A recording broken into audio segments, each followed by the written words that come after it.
Los que se van de Homelas, Úrsula K. Le Guin. Con un estruendo de campanas que hizo alzar el vuelo a las golondrinas, la fiesta del verano penetró en la deslumbrante ciudad de Homelas, cuyas torres dominan el mar. En el puerto, los gallardetes ponían notas multicolores en los aparejos de los buques.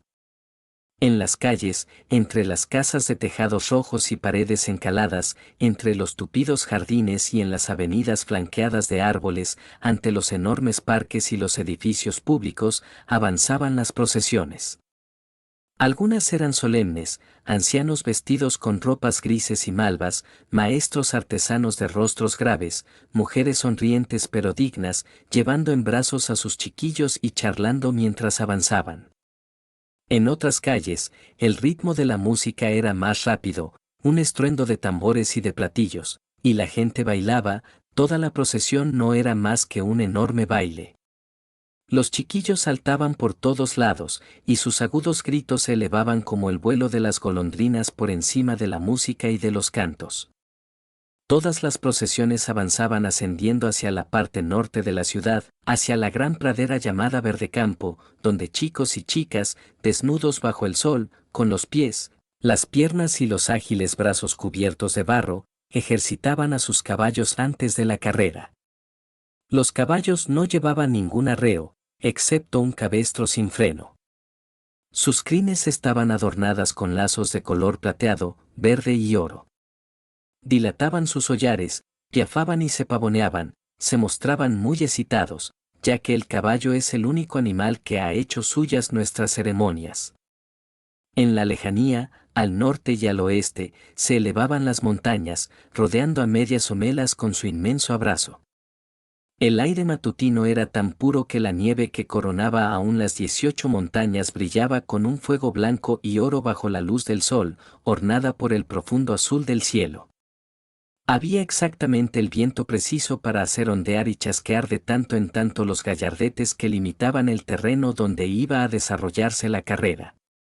En el silencio de los amplios prados verdes podía oírse como la música serpenteaba por las calles de la ciudad, primero lejana, luego más y más próxima, avanzando siempre, un agradable presente difundiéndose en el aire, que a veces reverberaba y se condensaba para estallar en un inmenso y alegre repicar de campanas. Alegre. ¿Cómo es posible hablar de alegría? ¿Cómo describir a los ciudadanos de Homelas? Entiendan, no eran gente simples, aunque fueran felices. Pero las palabras que expresan la alegría ya no suenan muy a menudo. Todas las sonrisas se han vuelto algo arcaico. Una descripción tal tiende a afirmar mis presunciones. Una descripción tal tiende a hacer pensar en la próxima aparición del rey, montado en un espléndido garañón y rodeado de sus nobles caballeros, o quizá en una litera de oro transportada por musculosos esclavos. Pero en Homelas no había rey. No se utilizaban las espadas, y tampoco había esclavos. No eran bárbaros. No conozco las reglas y las leyes de su sociedad, pero estoy segura que éstas eran poco numerosas. Y como vivían sin monarquía y sin esclavitud, tampoco tenían bolsa de valores, ni publicidad, ni policía secreta, ni bombas atómicas. Y sin embargo, repito que no eran gentes simples, tranquilos campesinos, nobles salvajes, benévolos utopistas. No eran menos complicados que nosotros. Lo malo es que nosotros poseemos la mala costumbre, animada por los pedantes y los sofistas, de considerar la felicidad como algo más bien estúpido. Solo el dolor es intelectual, solo el mal es interesante. Esta es la traición del artista, su negativa a admitir la banalidad del mal y el terrible aburrimiento del dolor. Si no pueden ganarles, únanse a ellos. Si eso duele, vuelvan a comenzar. Pero aceptar la desesperación es condenar la alegría, adoptar la violencia es perder todo lo demás. Y casi lo hemos perdido todo, ya no podemos describir a un hombre feliz, ni celebrar la menor alegría. ¿Podría hablarles yo, en algunas palabras, de los habitantes de Homelas? No eran en absoluto niños ingenuos y felices, aunque, de hecho, sus niños eran felices. Eran adultos maduros, inteligentes y apasionados, cuya vida no era en ningún sentido miserable. ¡Oh, milagro! Pero me gustaría poder ofrecer una mejor descripción. Me gustaría poder convencerles. Homelas resuena en mi boca como una ciudad de cuento de hadas, érase una vez, hace tanto tiempo, en un lejano país. Quizás sería mejor forzarles a imaginarla por ustedes mismos, aunque no estoy segura del resultado, ya que seguramente no podré satisfacerles a todos. Por ejemplo, ¿cuál era su tecnología? No había coches en sus calles ni helicópteros volando sobre la ciudad, y esto provenía del hecho que los habitantes de Homelas son gentes felices.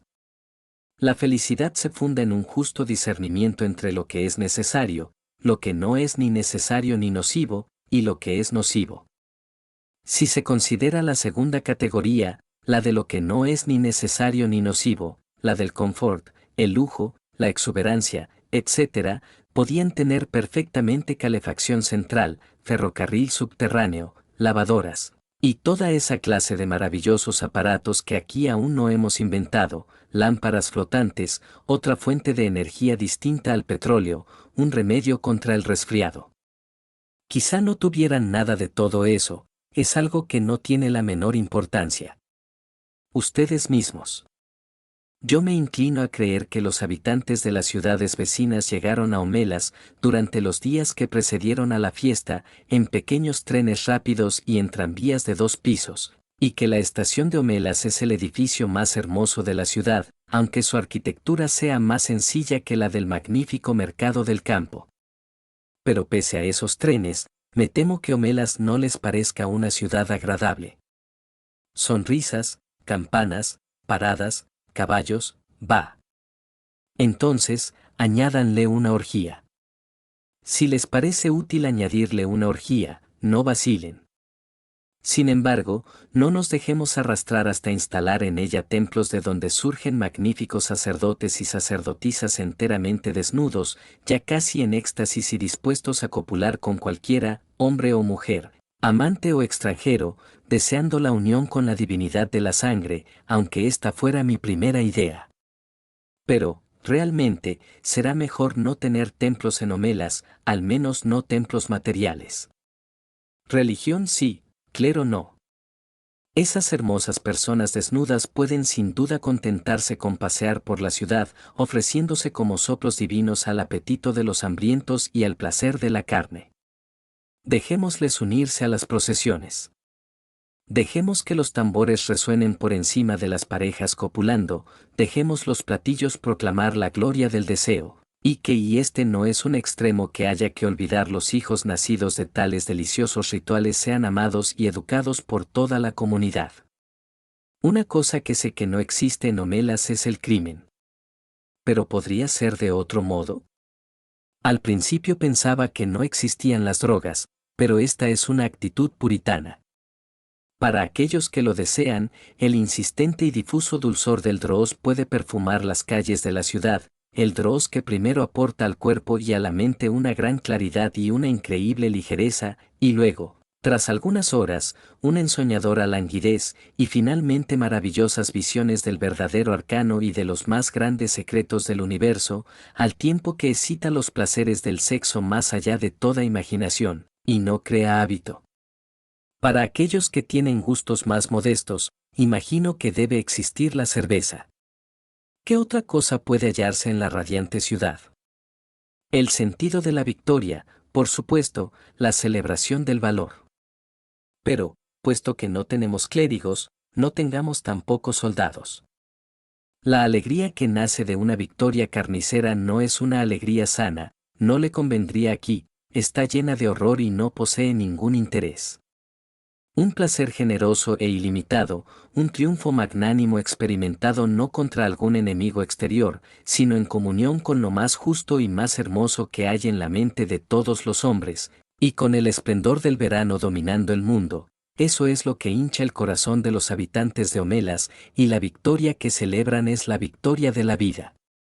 Realmente, creo que no hay muchos que sientan la necesidad de tomar drogas. La mayor parte de las procesiones han alcanzado ya Campo Verde. Un maravilloso aroma a comida escapa de las tiendas rojas y azules tras los tenderetes. Los rostros de los niños están llenos de dulce. Unas migajas de un sabroso pastel permanecen prisioneras en la barba gris de un hombre de rostro placentero. Los chicos y las chicas han montado en sus caballos y van agrupándose cerca de la línea de salida de la carrera. Una vieja mujer, menuda, gorda y sonriente, distribuye flores de una gran capa y la gente se las mete entre sus brillantes cabellos. Un niño de 9 o 10 años permanece sentado al borde de la multitud, solo, tocando una flauta de madera. Las gentes se detienen a escucharle, le sonríen, pero no le dicen nada, ya que él no deja de tocar y ni siquiera les ve, sus ojos oscuros están perdidos en la suave y ondulante magia de la melodía. De pronto, se detiene y baja las manos que sostienen la flauta de madera. Como si ese pequeño silencio personal fuera la señal, una trompeta deja oír su vibrante sonido desde la tienda que se halla junto a la línea de partida, imperiosa, melancólica, penetrante. Los caballos patalean y se agitan. Tranquilizadoramente, los jóvenes jinetes acarician el cuello de su montura y murmuran palabras halagadoras: tranquilo, tranquilo, vas a ganar, estoy seguro. Comienzan a formar una hilera a lo largo de la línea de partida. La multitud que bordea el campo de carreras da la impresión de una pradera de hierba y flores agitada por el viento. La fiesta del verano acaba de comenzar. ¿Creen ustedes todo esto? ¿Aceptan la realidad de esta celebración, de esta ciudad, de esta alegría? No. Entonces déjenme describirles algo más. En el subsuelo de uno de los magníficos edificios públicos de Homelas, o quizá en los sótanos de una de esas espaciosas mansiones privadas, hay un cuarto. Su puerta está cerrada con llave y no tiene ninguna ventana. Un poco de polvorienta luz se filtra en su interior por los intersticios de las planchas de otra ventana recubierta de telarañas en algún lugar al otro lado de la puerta. En un rincón del pequeño cuarto hay 2 escobas hechas con ramas duras, llenas de mugre, de olor repugnante, colocadas cerca de un oxidado cubo. El suelo está sucio, es húmedo al tacto, como suelen serlo generalmente los suelos de los sótanos. El cuarto tiene 3 pasos de largo por 2 de ancho, apenas una alacena o un cuarto trastero abandonado. Hay un niño sentado en este lugar. Puede que sea un niño o una niña. Parece tener unos 6 años, pero de hecho tiene casi 10. Es un retrasado mental. Quizá naciera deficiente, o tal vez su imbecilidad sea debida al miedo, a la mala nutrición y a la falta de cuidados. Se rasca la nariz y a veces se manosea los dedos de los pies o el sexo, y permanece sentado, acurrucado en el rincón opuesto al cubo y a las 2 escobas. Tiene miedo de las escobas.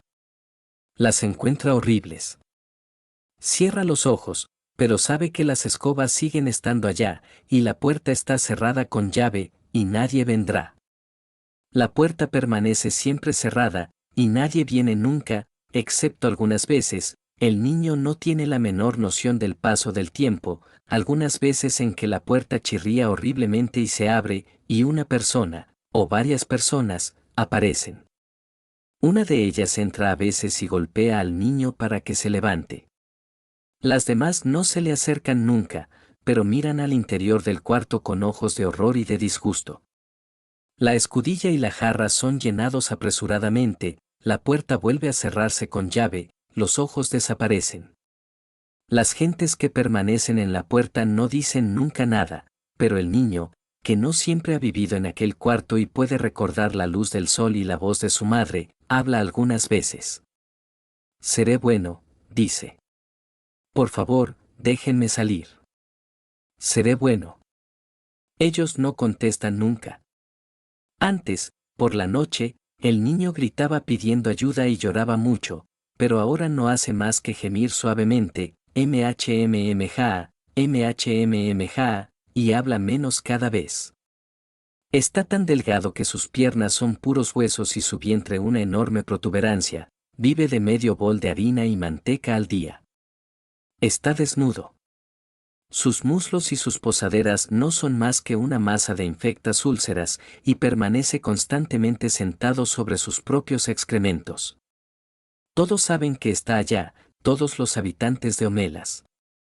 Algunos comprenden por qué, otros no, pero todos comprenden que su felicidad, la belleza de su ciudad, el afecto de sus relaciones, la salud de sus hijos, la sabiduría de sus sabios, el talento de sus artistas, incluso la abundancia de sus cosechas y la clemencia de su clima dependen completamente de la horrible miseria de aquel niño. Generalmente esto les es explicado a los niños cuando tienen entre 8 y 12 años, cuando se hallan en edad de comprender, y la mayor parte de los que van a ver al niño son jóvenes, aunque hay también adultos que acuden a menudo a verle, algunas veces de nuevo.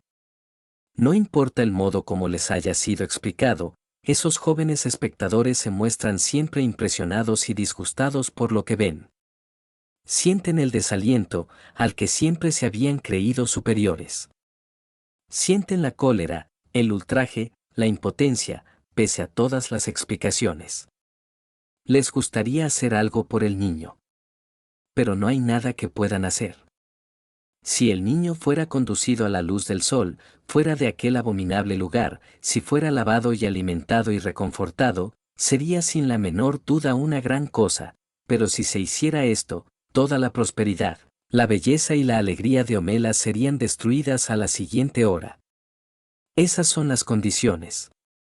Cambiar toda la bondad y alegría de Homelas por esa simple y mínima mejora, rechazar la felicidad de miles de personas por la posibilidad de la felicidad de uno solo, sería dejar ingresar el crimen en la ciudad. Las condiciones son estrictas y absolutas, ni siquiera hay que decirle una palabra amable al niño.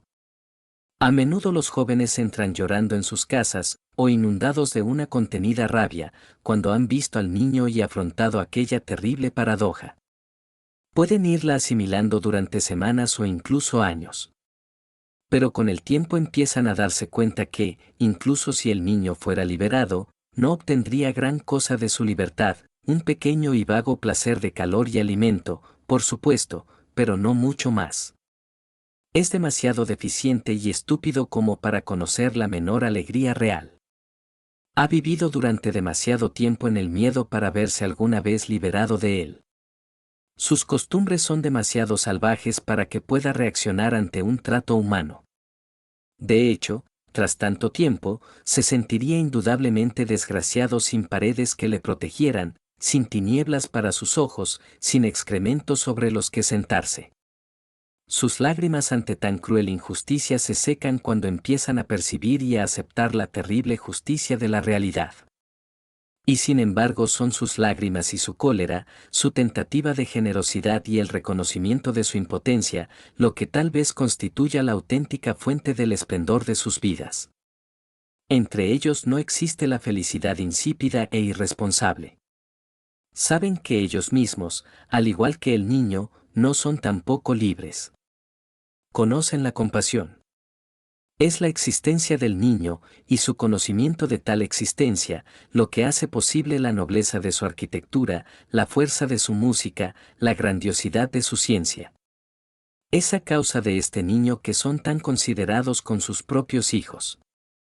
Saben que si aquel ser tan miserable no estuviera allá, lloriqueando en las tinieblas, el otro, el que toca la flauta, no podría interpretar aquella gozosa música mientras los jóvenes y magníficos jinetes se alinean para la carrera, bajo el sol de la primera mañana del verano.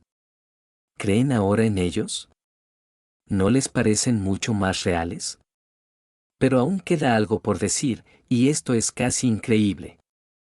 A veces, uno o una de los adolescentes que acuden a ver al niño no regresa a su casa para llorar o rumiar su cólera, de hecho, no regresan nunca a su casa. Algunas veces también, un hombre o una mujer adulto permanece silencioso durante 1 o 2 días, y luego abandona su hogar. Esas gentes salen a la calle y avanzan, solitarios, a lo largo de ella. Siguen andando y abandonan la ciudad de Homelas. Todos ellos se van solos, chico o chica, hombre o mujer. Cae la noche, el viajero debe atravesar poblados, pasar entre casas de iluminadas ventanas, luego hundirse en las tinieblas de los campos. Solitario, cada uno de ellos va hacia el oeste o hacia el norte, hacia las montañas. Y siguen. Abandonan Omelas, se sumergen en la oscuridad y no vuelven nunca. Para la mayor parte de nosotros, el lugar hacia el cual se dirigen es aún más increíble que la ciudad de la felicidad. Me es imposible describirlo. Quizá ni siquiera exista.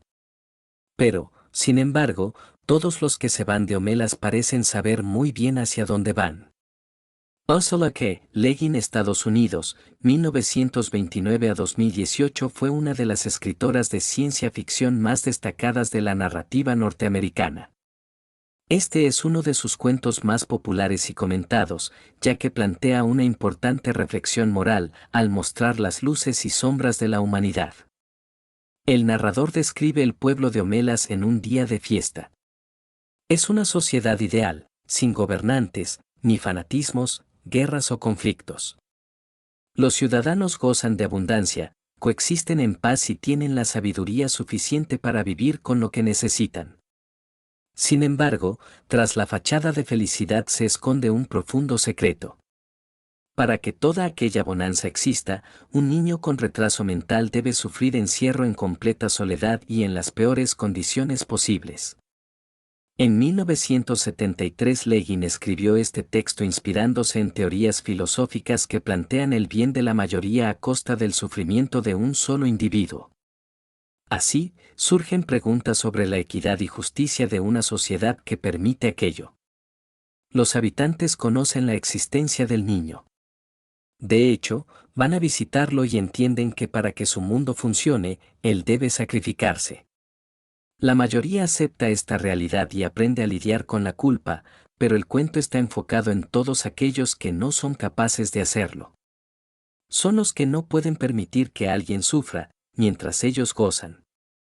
El filósofo Slavoj Žižek afirmó, a veces no hacer nada es lo más violento que puede hacerse. Esta es la idea que analiza la autora. El siglo XX experimentó terribles guerras, genocidios y destrucciones masivas. Hasta la actualidad, la comodidad de algunos se paga con el sufrimiento y explotación de otros.